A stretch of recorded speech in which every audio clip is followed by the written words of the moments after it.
할렐루야.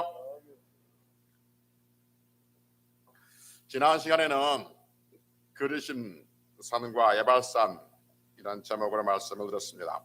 더 정확히 말씀을 드리면 그리심산에서 선포됐던 그 축복의 말씀과 에발산에서 선포됐던 저주의 말씀, 그리고 백성들은 그 말씀에 아멘했는데 아멘한 그 말씀들이 어떻게 되어졌는가 하는 거죠. 사라져버렸는가 아니면 열매를 맺었는가 라는 것을 우리가 생각해 봤습니다. 답은 뭐냐면 그들이 축복하고 저주했던 말씀들이 다 예수 그리스도 안에서 열매가 맺었다라고 말씀드렸습니다. 그래서 예수님께서 수가성에 찾아오신 것은 바로 선포된 그 말씀의 열매로 찾아오셨고, 그리고 그 저주의 말씀으로 응답하기 위해서 그 저주의 말씀의 열매로 오셨다. 그래서 예수님께서는 십자가에 달려 죽으신 것이 저주받은 것이고, 그 저주받은 것은 바로 에발산에서 저주하는 그 저주를 친히 감당하신 부분이었고, 그리고 그 저주로 인해서 우리에게 생명의 구원의 역사가 있었다라고 말씀을 드렸습니다. 오늘은 성도가 무엇을 먹고 마셔야 하는가라는 제목으로 말씀을 드리려고 합니다. 성경에서 성도가 먹고 마셔야 할 음식이 있고 있다고 말씀하고 있습니다. 그러니까 성도가 먹어야 할 음식, 마셔야 할 음료를 마시지 아니하면 성도라고 말할 수가 없는 거죠. 이슬람 교도들은 자신들이 먹어야 할 것과 먹지 말아야 할 것을 분명히 구분하죠. 그래서 이슬람 교도들은 세계 어디를 가든지 어떤 상황이 있든지 간에 자신들이 먹어야 할 음식들만 먹습니다. 그래서 할랄 식품이라고 그러는데, 할랄이란 말이 무슨 말이냐면 신이 정해준 음식이라는 뜻이거든요. 그래서 그 신이 정해준 음식 그들은 먹는다라는 것이죠. 먹지 말아야 할 것은 안 먹는 거죠. 자신들이 먹지 않는 것을 분명히 구분함으로써 그들이 이슬람 교도에 있는 것들을 드러내는 것이죠. 물론 그렇다고 해서 제가 이슬람 교도들을 칭찬한다든지 그들의 종교생활 본받자 그런 의미가 아니라 자신들의 정체성을 구분하는 방법 중 하나가 뭐냐면 먹는 것과 먹지 말아야 하는 것을 구별할 수 있다는 것이죠. 그래서 우리가 성도가 먹어야 할 음식이 있고 먹어야 할 양식이 음료가 있다 하는 것이죠. 그래서 오늘은 본문을 통해서 성도는 무엇을 먹고 무엇을 마셔야 하는가 한번 살펴보고 은혜를 받으려고 합니다. 왜냐하면 왜 이런 말씀이 중요하냐면 이런 말씀을 들으면서 우리는 우리 정체성을 바르게 알아야 되고, 이 정체성을 바르게 알 때 우리는 하나님 앞에서 겸손하게 되어지고 사람들 앞에서 겸손하게 되어지는 거죠. 그런데 내가 내 정체성이 분명하지 못하면 하나님과 사람 앞에서 겸손하게 행동할 수 있는 거죠. 그래서 성도는 늘 성경을 통해서 내가 누구인가, 성도가 누구인가를 늘 점검하는 훈련이 필요하고, 그 훈련하는 방법 중에 훈련을 받는 과정 중 하나가 오늘 말씀 성도가 누구인가, 성도는 무엇을 먹고 무엇을 마셔야 하는 건가를 지금 확인하는 말씀을 드립니다. 오늘 본문 고린도전서 10장은 성도들이 어떤 사람들인지, 그리고 성도는 무엇을 먹고 마시며 사는 사람들인지 잘 가르쳐주고 있습니다. 고린도전서 10장 1절부터 4절까지 봅시다. 고린도전서 10장 1절부터 4절까지 같이 읽습니다. 형제들아, 시작. 형제들아, 나는 너희가 알지 못하기를 원하지 아니하노니 우리 조상들이 다 구름 아래에 있고 바다 가운데로 지나며 모세에게 속하여 다 구름과 바다에서 세례를 받고 다 같은 신령한 음식을 먹으며 다 같은 신령한 음식을 마셨으니 이는 그들을 따르는 신령한 반석으로부터 마셨음에 그 반석은 곧 그리스도라 라고 말씀하고 있습니다.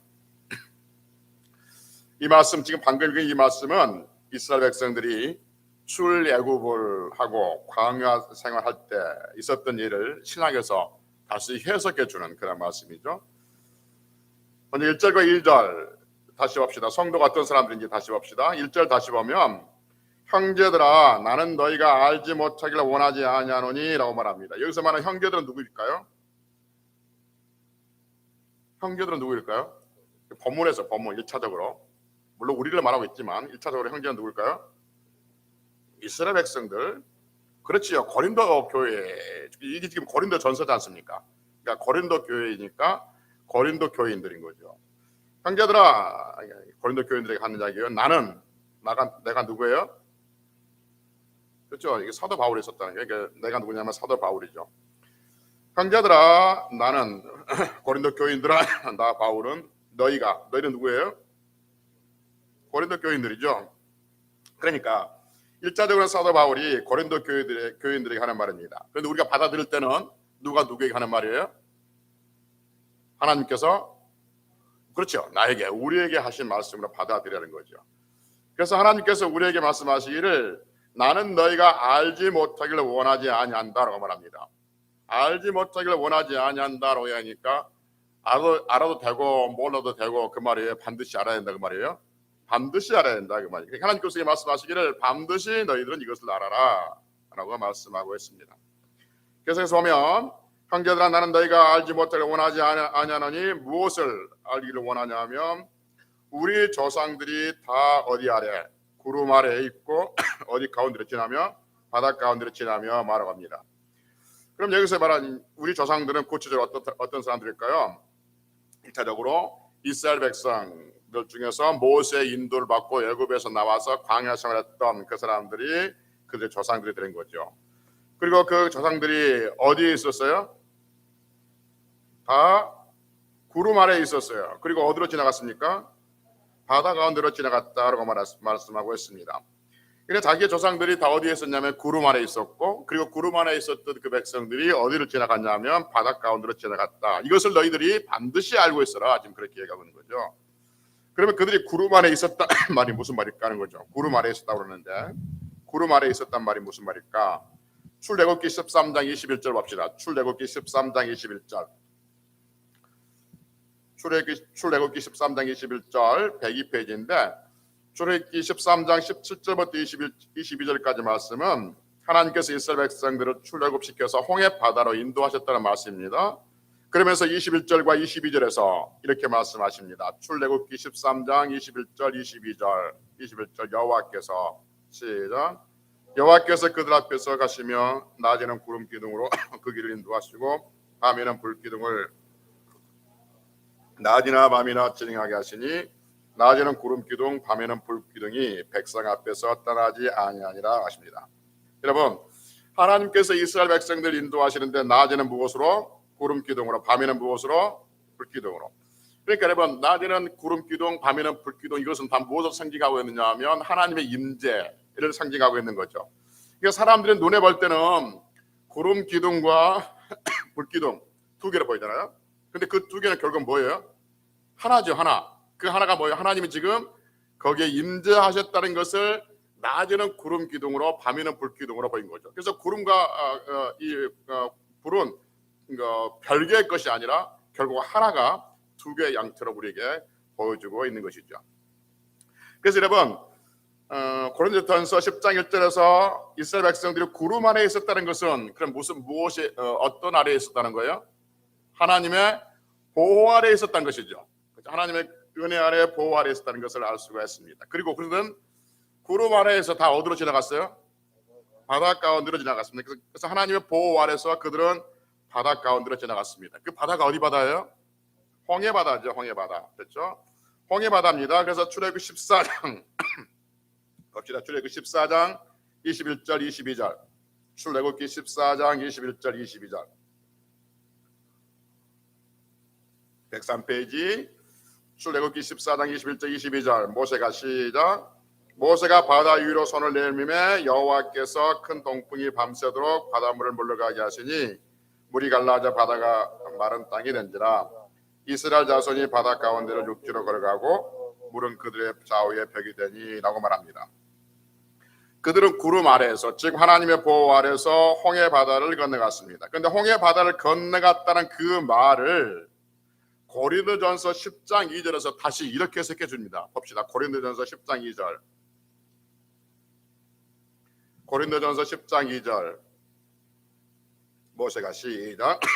모세가 구름과 바다에서 무엇을 받고? 세를 받고. 그러니까 이스라엘 백성들이 홍해 바다를 건너 출애굽께서는 이스라엘 백성들이 홍해 바다를 건너갔던 그것을 신학에서는 무엇이라고 해석해 주고 있습니까? 세례를 받은 것을 해석해 주고 있는 것이죠. 그렇죠? 그러니까 이스라엘 백성들이 홍해 바다를 건너는 것은 출애굽 당시로 본다면 그들이 애굽에서 하나님께서 약속하신 가나안 땅을 가기 위해서 하나님께서 홍해 바다의 길을 내시는 것, 그래서 하나님이 기적으로 그들을 인도하시는 것으로 보이지만 이것을 신약에 들어와서 성경은 다시 우리에게 해석해 준 게 뭐냐면 그들이 홍해 바다를 건너는 것은 뭐 하는 것이다? 세례를 받는 것이다 라고 다시 해석해 주고 있는 것이죠. 이건 다른 사람들의 해석이 아니고 어떤 위대한 사람들의 해석이 아니라 성경 해석이니까 우리는 그 해석을 그냥 받아들일 수밖에 없고 받아들여야 되는 것이죠. 그래서 그들이 바다 가운데 지나는 것은, 즉 홍해를 건너는 것은 세례 받은 것이라고 해석해 주고 있다 그 말입니다. 세례가 무슨 뜻입니까? 세례. 잘 아는 것을 갑자기 질문하면 그냥 콱 막히죠. 세례, 말 그대로 죄를 씻는다는 의미가 거기에 담겨져 있습니다. 그래서 세례를 받는다는 것은 우리의 죄를 씻고 예수님과 하나가 되어서 하나님의 자녀가 되었음을 선포하는 거룩한 의식이 세례가 되는 것이죠. 그런데 이스라엘 백성들 지금 바다를 건너는데 그것을 세례 받은 것으로 지금 말씀하고 있습니다. 여러분, 이스라엘 백성들이 자신의 힘으로 홍해를 건넜습니까? 하나님께서 홍해를 건너게 주셨습니까? 하나님께서 홍해를 건너게 주셨습니다. 홍해를 건너는 것이 뭐라는 것이라고요? 그러니까 세례를 했습니다. 세례가 죄를 씻는 거예요. 그럼 이스라엘 백성들이 스스로 죄를 씻은 것입니까? 하나님께서 죄를 씻어 주신 겁니까? 하나님께서 죄를 씻어 주신 것. 자기 스스로 홍해를 건넌 건 아니에요. 그러니까 그들이 힘을 모아서 지혜를 짜서 어떤 전략을 세워서 그들이 스스로가 홍해를 건너, 즉 그들 스스로가 세례를 받은 것, 즉 그들 스스로가 죄를 씻는 게 아니라 하나님께서 홍해를 건너게 하셨다는 것은 하나님께서 그들의 죄를 씻어 주셨다는 것을 의미하고 있는 것이죠. 여러분과 저는 다 세례를 받았습니까? 안 받았습니까? 받았습니다. 그러면 그 세례를 받는 것이 죄를 씻음 받고 예수님과 하나가 되어서 하나님의 자녀가 되는 것을 겉으로 드러난 표식이 세례인데, 그러면 여러분, 우리가 죄를 씻음 받았는데 그 죄를 우리가 스스로 씻었습니까? 하나님께서 씻어 주신 것입니까? 하나님께서 씻어 주신 것이죠. 하나님께서 우리의 죄를 씻었기 때문에 우리는 의롭다함을 얻고 하나님의 자녀가 되는 줄로 믿습니다. 조금 어렵지만 이 부분을 한 번 더 깊이 들여다보십시다. 이스라엘 백성들이 홍해를 건너는 것은 세례를 받은 것이라고 해석해주고 있는데, 이스라엘 백성들이 홍해를 건너는 것은 곧 무엇을 의미하고 있냐면 죽음을 건너는 것과 같은 것이죠. 왜냐하면 홍해는 죽음의 바다였거든요. 우리는 알잖아요. 홍해를 건너지 못한 이스라엘 백성들이 아니 애굽 백성들은, 홍해를 건너지 못한 애굽 백성들은 어떻게 했습니까? 홍해에서 다 죽음을 당했죠. 그러니까 이스라엘 백성들이 홍해를 건너는 것은 죽음을 건너는 것인데, 이 죽음을 건너는 것을 뭐라 하냐면 세례 받은 것이다 라고 말씀하고 있는 것이죠. 그래서 세례는 무엇이냐, 다시 정의한다면 세례는 뭐냐면 죽음을 건너는 것을 우리는 세례다 이렇게 다시 설명할 수가 있는 것이죠. 그러면 여러분, 죽음이 뭐라고요? 세례가 뭐라고요? 죽음을 건너는 것. 그럼 여러분, 우리가 세례를 받았어요? 안 받았어요? 그럼 우리도 죽음을 건넜습니까? 안 건넜습니까? 우리가 죽음 보셨어요? 그런데 왜 죽음을 건넜다 그렇게 자신 있게 얘기합니까? 세례를 받았기 때문에? 구원을 받았기 때문에? 그래서 우리가 죽음을 건너는 겁니까? 예, 맞습니다. 맞아요. 결론적으로 맞는 말 얘기예요. 우리가 죽음을 건널 때 우리가 아멘 하는 게 뭐냐면 우리는 죽음을 건너지 않았습니다. 그럼에도 불구하고 우리가 죽음을 건넜다고 하는 것은 예수 그리스도께서 죽음을 건너시고 부활하신 줄로 믿습니다. 그럼 예수 그리스도의 죽음을 건넜다는 것과 나와 무슨 상관이냐면 내가 예수님을 믿는 거죠. 예수님을 믿는다는 것은 예수님과 연합되는 것이고 하나가 된다는 것이죠. 그래서 예수님의 죽음이 곧 나의 죽음이 되는 것이죠. 그래서 우리는 죽음을 건넌 사람들 이렇게 말하고 있는 거죠. 그래서 우리는 죽음을 건넜던 거죠. 그래서 우리는 세례를 받았는데 죽음을 건넜다 이렇게 지금 말씀하고 있고, 죽음을 건넜다는 것은 곧 세례를 받았다라는 것을 우리가 다시 한번 말씀을 드리고 있습니다. 그래서 우리가 홍해를 건넜다는 것은 곧 죽음을 건넜다는 것이고, 죽음을 건넜다는 것은 그들의 죄를 죽음을 건너므로써 인해서 그들의 죄를 다 씻었다는 의미가 되었고, 그래서 우리가 거룩하게 되어 하나님의 자녀가 됐다는 것을 의미하고 있다는 것을 지금 말씀하고 있습니다. 그렇다면 여러분, 죽음을 건너는 사람들, 즉 세례를 받은 사람들, 그 사람들이 먹고 마셔야 할 음식이 있고 음료가 있다 하는 것이죠. 여러분과 제가 먹어야 할 음식이 뭐냐면 신령한 음식을 먹어야 될 줄로 믿습니다. 우리가 먹는 음식 중에 신령한 음식이 있고 부정한 음식이 있습니까? 지금도 구약처럼 먹을 수 있는 음식이 있고 먹을 수 없는 음식을 구분해서 우리가 먹습니까? 예를 들면 어떤 것은 먹고 돼지고기나 선짓국 같은 거 먹지 말아야 하는 그러한 시대인가요? 세례를 받고 죄를 씻어서 예수 그리스도 하나가 되어서 하나님의 자녀가 된 성도들이 먹여야 할 음식이 뭐냐면 신령한 음식이 되는 것이죠. 신령한 음식이 무엇인지를 알기 위해서는 당연히 구약으로 넘어가야 하지 않겠습니까? 성경을 여러분 늘 말씀드리지만 나무와 열매에 비유하면 어떤 열매가 있다면 그 열매의 뿌리가 반드시 있다고 말씀드렸습니다. 그리고 뿌리는 열매를 가지고 있다고 말씀드렸지 않습니까? 이것을 가끔 저는 그림자와 예표로 설명했습니다. 가끔 성도들 중에 구약이 더 어렵습니까? 신약이 더 어렵습니까? 라고 물으면 여러분들 구약이 더 어려워요? 신약이 더 어려워요? 구약이 더 어렵다고 대부분 말합니다. 대부분 말하죠. 왜냐하면 구약은 읽어도 무슨 말인지 모를 것 같아요. 신약은 그래서 대충 무슨 말인지 알 것 같아. 이게 앞뒤 보면 너희는 세상의 빛과 소금이다라면 대충 무슨 말인지 알 수 있을 것 같아. 그런데 성경 가만히 보면 구약보다 신약이 훨씬 어렵습니다. 왜냐하면 신약에서 말씀하고 있는 그 말씀은 구약을 배경을 하고 있고 구약을 뿌리로 하고 있기 때문에 구약을 모르면 신약에서 정확한 메시지를 알 수 없기 때문에 그런 것이죠. 그래서 너희는 세상의 소금과 빛이다 그러면 그냥 뭐 착하게 살자, 바르게 살자, 뭐 이렇게 다른 사람한테 욕 먹지 말고 살자, 뭐 그렇게 해석하죠.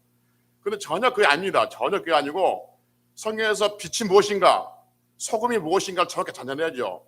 빛이 무엇인가, 소금이 무엇인가 라고 찾아내면 그것을 우리는 예수 그리스도를 예표하고 있고 그리고 예수 그리스도를 예표하고 있는 그것에 대해서 곧 우리 자신이고 그래서 우리가 곧 예수 그리스도의 그 모습대로 살아갈 것에 대한 말씀을 하고 있는 것이지 결국 세상의 빛과 소금은 예수를 드러내는 것이지 우리의 행위를 거룩하게 하자는 이야기는 전혀 아니는 것이죠. 그러니까 성경에서 어느 한 곳을 펼쳐놓고 신학성경은 한 곳을 펼쳐놓고 세상 돌아가는 것에 또는 자기 형편과 처지에 맞춰서 인생살이 교훈 등 자기의 나름대로 귀에 걸면 귀걸이, 코에 걸면 코걸이 식으로 해석을 하고 있는 거죠. 그래서 그것이 자기 생각과 자기 형편과 맞으면 은혜 받았다고 이야기하죠. 그런데 다시 말씀드리지만 성경은 어떤 경우도 사람의 감정과 이성을 자극하는 자료가 될 수가 없습니다. 하나님 말씀은 정확하게 예수 그리스도를 통해서 구원과 심판에 대해서 정조준하고 있습니다. 거기서 벗어나는 것은 다 하나님 말씀이 될 수가 없는 거죠. 그러니까 성경은 예수 그리스도를 통해서 구원과 심판이 있다는 것을 정확히 조준하고 있는데 그것을 벗어나고 있는 것은 죄다라고 성경은 오늘 우리에게 가르쳐주고 있습니다. 하여튼 세례를 받은 성도들이 신령한 음식을 먹여야 되는데 신령한 음식이 뭘까 하는 거죠. 신령한 음식이 뭐냐 하면 시편 105편 40절 봅시다. 시편 105편 40절. 시편 105편 40절.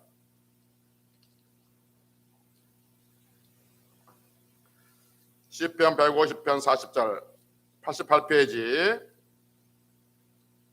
시편 105편 40절 105편 40절 시작. 그들이 구한 적 매출을 가져오시고 또 하늘의 양식으로 그들을 만족하게 하셨도다라고 말합니다.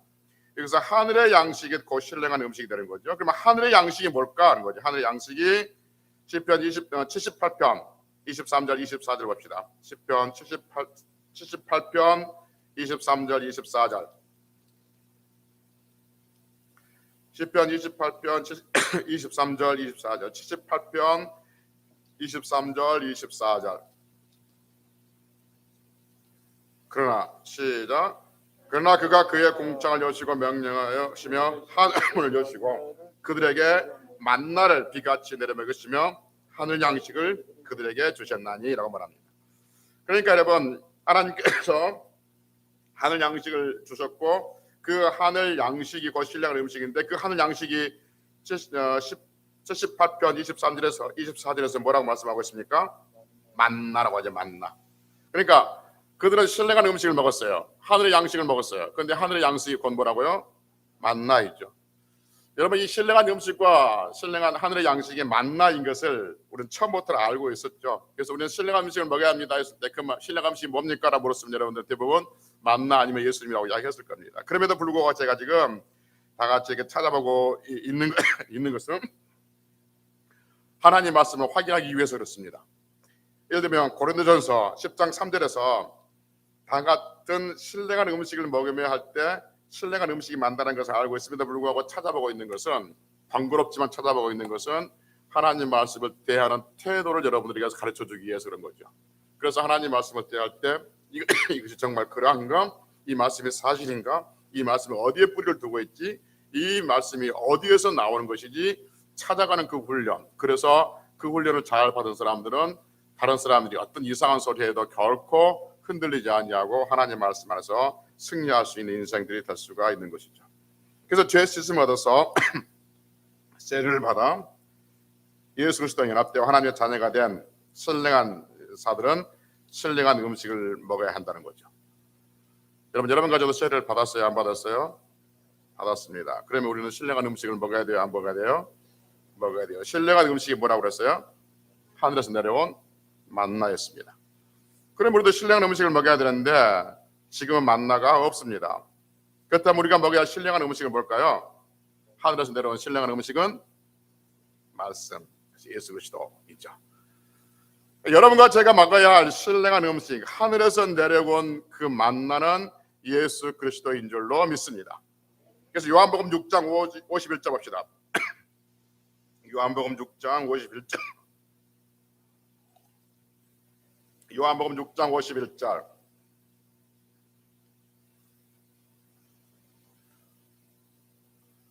예수님께서 말씀하신 겁니다. 나는 하늘에서 뭐하는 내려온 살아있는 떡, 이 떡이 만나란 말이에요.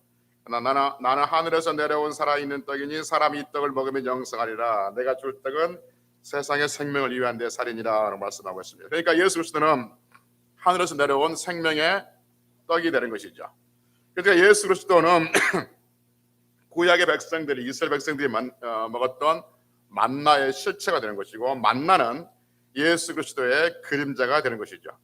그러니까 구약은 생명의 떡이신 예수 그리스도의 그림자이신 만나가 신령한 음식이 되는 것이고, 우리에게 있어서 생명의 신령한 음식이 바로 예수 그리스도가 되는 것이죠. 그래서 예수 그리스도를 우리는 매일같이 먹어야 될 줄로 믿습니다. 할렐루야. 그러면 예수 그리스도를 어떻게 먹느냐는 거죠. 예수님이 뭐 있어야만 잡아먹든지 뜯어먹든지 하지. 우리는 예수 그리스도를 먹어야 되는데, 하늘에서 내려온 그 생명의 떡을 먹어야 되는데 어떻게 먹어야 되는 거냐. 예수 그리스도를 먹는다는 것은 말씀에 순종하는 것을 말하고 있습니다. 성경에 보면 말씀을 먹는다는 표현이 많이 나오거든요. 그중에 한 군데 보면 예레미야 15장 16절에 보면 이렇게 말씀하고 있습니다.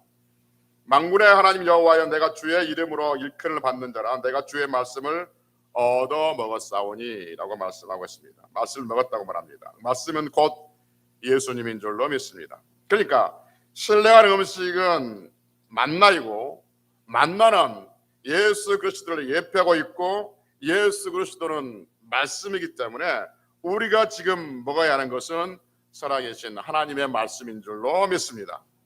말씀을 먹는다는 것은 좀 얘기했던 것처럼 이 성경을 찢어 먹는다는 것이 아니라 그 말씀에 순종하는 것이다 라는 것이죠. 여러분, 여기에 떡이 있다 합시다. 떡 있어요. 이 떡이 내게 살이 되고 피가 되고 내게 에너지가 되고 내게 어떤 유익을 공급하기 위해서는 이 떡을 어떻게 됩니까? 내가 먹어야 됩니까? 보고만 있으면 됩니까? 내가 이 떡을 열심히 만들었다 합시다. 열심히 만들었어요. 그러면 이 떡이 내게 어떤 힘이 되고 내게 유익이 됩니까? 내게 살이 되고 피가 됩니까? 너무 상식적인 질문이라서 황당하십니까? 떡이 있으면 이 떡이 내게 영향을 주려면, 내게 어떤 식으로든 영향을 주려면 반드시 나는 이 떡을 먹어야 됩니다. 그러니까 먹지 않냐고는 이 떡은 나에게 전혀 영향을 줄 수가 없습니다. 내가 이 떡에 대해서 아무리 연구를 했고 아무리 잘 만들었고 기쁘게 만들었든지 슬프게 만들었든지 어떻든지 간에 내가 몇 시간 쳐다보고 있든지 간에 이 떡을 내가 먹어야만 이 떡이 나에게 어떤 영향을 줄 수가 있는 것이죠. 하나님 말씀을 우리가 먹는다는 것은 어떤 의미가 있느냐면 그 말씀을 순종한다는 것이 의미가 있습니다. 왜냐하면 하나님 말씀을 우리가 아무리 많이 읽고 아무리 많이 배우고 아무리 많이 들었다 할지라도 그 말씀을 순종하지 아니하면 그 말씀이 내게 영향을 주지 않습니다. 그래서 그 말씀이 내 삶을 인도하시고 그 말씀이 내 영혼의 기쁨이 되고 그 말씀이 내 육체의 치료가 되고 그 말씀이 내 심령의 기쁨이 되게 하기 위해서는 성경을 많이 아는 것, 많이 읽은 것, 예배를 수년 들었던 것, 그것과 상관없이 그 말씀에 순종할 때 그 말씀이 내게 영향을 주고 그 말씀이 내게 유익이 되는 줄로 믿습니다. 그래서 말씀을 먹는다는 것은 그 말씀을 순종한다는 의미가 있는 것이죠. 그 말씀에 순종하지 아니하면 좀 전에 얘기했던 것처럼 아무리 많은 무엇을 알고 있다 할지라도 우리는 그 말씀에 영향을 받지 않는 것이죠. 밥도 마찬가지 아니겠습니까? 여러분 어떤 사람이 밥을 잘 만들어 고슬고슬하게 잘 지은 사람이 있다 합시다. 그래서 밥에 대해서 너보다 잘 알아요. 그래서 밥은 뭐 부르스기는 어떻게 하고 물은 어떻게 하고 어떤 쌀이 좋고 찹쌀과 맵쌀을 할 때는 어떻게 하고 수없이 많은 연구한다 할지라도 그 밥을 먹지 아니하면 그 밥이 그 사람에게 유익이 되지 않는 것과 같다 하는 것이죠. 그래서 성경 말씀이 내 삶을 주관하고 내 인생에 개입해서 내 삶을 온전하게 이끄시고 하나님께서 원하시는 그 삶으로 내 인생을 이끌어 갈 수 있는 유일한 방법은 뭐냐 하면 하나님 말씀에 순종하는 것인 줄로 믿습니다. 하나님 말씀에 순종하지 아니하면 그 말씀이 우리 영혼에 힘이 되지 않아요. 그 말씀에 순종하지 아니하면 그 말씀이 우리에게 선한 영향을 미치지 않습니다. 그래서 우리가 아무리 많은 말씀을 안다 할지라도 그 말씀 순종하지 아니하면 그 말씀이 곧 나에 대해서 걸림돌이 될 수밖에 없는 거죠. 그래서 상대방을 비난하고 비판하는 그런 도구로 재료로 활용시키고 있다는 것이죠. 그래서 여러분 하나님 말씀에 순종하는 것이 하나님 말씀을 먹는 것이고 그 말씀을 먹을 때, 즉 순종할 때 하나님 말씀이 우리 심령에 힘있게 능력으로 역사하게 될 줄로 믿습니다. 그래서 우리는 성도인데 성도는 신령한 음식을 먹어야 되는데 그 신령한 음식은 말씀이고 그 말씀에 순종하는 것이 신령한 음식을 먹는 것이다 하는 거죠. 그래서 성도는 무엇을 먹어야 되는가? 하나님 말씀에 순종하는 사람이 성도들이고 그 순종하는 사람들이 결국 신령한 음식을 먹는 것이죠. 그럴 때 그 신령한 음식이 우리의 삶들을 힘있게 이끌어가게 될 줄로 믿습니다. 사랑하는 성도 여러분, 하나님 말씀을 듣고 배우는 것, 읽은 것에 끝나지 말고 하나님 말씀을 내가 얼마만큼 내가 친밀함을 가졌다는 것, 내가 얼마만큼 안다는 것으로 자랑거리가 아니라 하나님 말씀에 하나라도 순종하며 살아갈 수 있는, 그래서 그 순종함으로 해서 그 순종의 능력을 맛볼 수 있는 성들이 되시기를 주의 이름으로 축복합니다. 할렐루야. 두 번째, 우리가 마셔야 할 음식이 있습니다. 성도들이 마셔야 할 음료가 있는데 그 음료 역시 마찬가지 신령한 음료라고 말씀하고 있습니다. 성도들이 먹어야 할 음식은 신령한 음식이고 성도들이 마셔야 할 음료는 신령한 음료인데 신령한 음식은 말씀이고 신령한 음료는 예수 그리스도의 보혈인 줄로 믿습니다. 할렐루야. 그래서 고린도전서 10장 4절 읽습니다. 고린도전서 10장 4절. 고린도전서 10장 4절 다 같은 시작. 다 같은 신령한 음료를 마셨으니 이는 그들을 따르는 신령한 반석으로부터 마셨음에 그 반석은 곧 그리스도라라고 말합니다. 그들은 신령한 음료를 마셨습니다. 그 신령한 음료가 어디에 나오는 물이에요? 반석에서 나오는 물인데 그 반석은 곧 뭐라고 합니까? 그리스도라라고 말씀하고 있습니다. 그래서 그들은 이스라엘 백성들은 그 반석에서 나오는 물을 마셨고 그래서 그들은 목마름을 해결했는데 신약에서는 이것을 다시 해석해 주기를 뭐라고 하냐면 단순히 반석에서 나오는 물을 마시고 목마름을 해결했다. 하나님은 그렇게 우리의 목마른 인생을 해결시켜 주신 분이다. 그래서 여러분 누구든지 목마르거든 우리의 인생을 해결해 주신 분 하나님께 나오십시오. 지금 그렇게 해석하게 주고 있는 것이 아니라 그들이 반석에서 나온 물을 마시는 것은 곧 신령한 음료를 마신 것이다 라고 말하고 있는 거죠. 그 신령한 음료를 마셨는데 그 신령한 물은 어디서 나온 거냐면 바위에서 나온 거란 거죠. 그런데 그 바위는 여러분 어떻게 해서 나온 거예요? 그 바위가 온전한 상태에서 물이 나오는 거예요? 아니면 바위가 쪼개져서 나온 거예요? 바위를 쪼개서 바위가 쪼개지고 난 다음에 거기서 물이 나왔고 그 물은 곧 신령한 음료다라고 말하는데 그 바위가 뭐라고요? 예수 그리스도라고 말하고 있습니다. 그래서 예수 그리스도가 그대로 따라 정식이 뭐냐면 예수 그리스도 안에서 신령한 음료가 나오기 위해서는 예수 그리스도가 어떻게 되죠? 쪼개져야 되죠. 그렇죠. 예수 그리스도가 깨져야 돼요. 바위에서 물이 나오기 위해서는 그 바위가 어떻게 해져요? 쪼개져야 되듯이. 그래서 반석에 계신 예수 그리스도의 안에서 신령한 음료가 나오기 위해서는 반드시 어떻게 하냐면 그 반석에 계신 예수 그리스도가 쪼개져야 되죠. 죽어야 되는 거죠. 그래서 예수 그리스도는 십자가에 피 흘려 주셨고 그 피 흘려 죽으신 것이 우리에게 신령한 음료가 되는 줄로 믿습니다. 그래서 예수 그리스도를 믿는 자가 그 신령한 음료를 먹는 것이죠. 그래서 요한복음 7장 37절과 38절에 보면 이렇게 말씀합니다.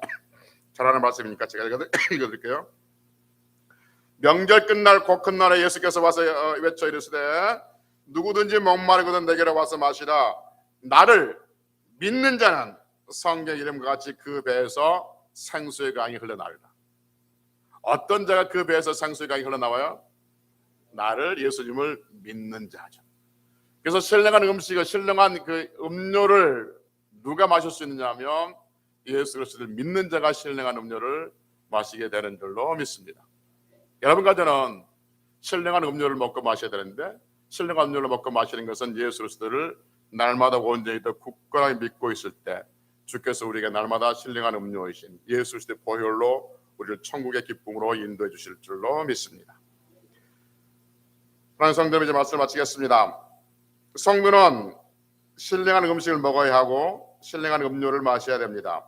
그 신령한 음식은 하나님의 말씀이고 그 말씀을 먹는다는 것은 단순히 읽고 배우는 것에 끝나는 것이 아니라 듣는 것에 끝나는 것이 아니라 그 말씀을 순종할 때 그때 그 말씀이 내게 영향력을 미치는 거죠. 마치 내가 어떤 음식을 먹을 때 그 음식이 내게 영향을 미치는 것처럼 순종할 때 그 말씀이 내게 영향을 미치고 있는 거죠. 그래서 신령한 음식을 우리는 먹어야 되는데 신령한 음식을 먹는 것은 하나님 말씀에 순종하는 것. 그리고 신령한 음료를 마셔야 되는데 그 신령한 음료는 예수 그리스도를 믿는 것. 그래서 예수 그리스도를 믿음으로 말미암아서 우리는 정확하게 천국을 향해서 나갈 수 있고 지향점이 분명하고 있는 거죠. 목표점이 분명하게 있는 거죠. 그래서 그 예수 그리스도를 통해서 우리가 주신 천국을 이번 주도 바라보고 소망하면서 하나님께서 주신 영적인 기쁨이 여러분과 제 삶에 충만해지는 그런 한 주간이 되시기를 주의 이름으로 축복합니다. 기도하시겠습니다.